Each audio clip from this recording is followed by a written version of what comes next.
Hey there, in today's video we're going to tackle a common problem that many MySQL users face when working with regular expressions. The issue is that the like operator in MySQL doesn't directly support regular expressions. But fear not, we have a solution that involves using the %wildcard to match any sequence of characters. Let's dive into it. Now, let's focus on the solution. By leveraging the regex operator in MySQL, we can work with regular expressions effectively.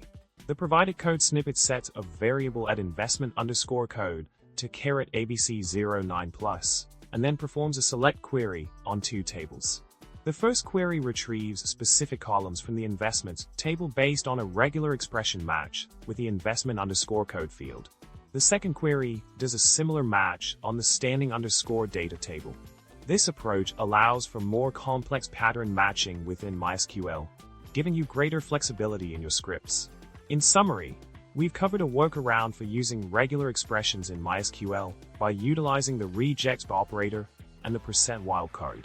This opens up possibilities for advanced pattern matching within your queries. I hope you found this solution helpful and insightful. Remember to subscribe to the channel for more tech tips, hit the like button if you enjoyed the content, and comment below with your thoughts or any additional questions. Until next time, happy coding!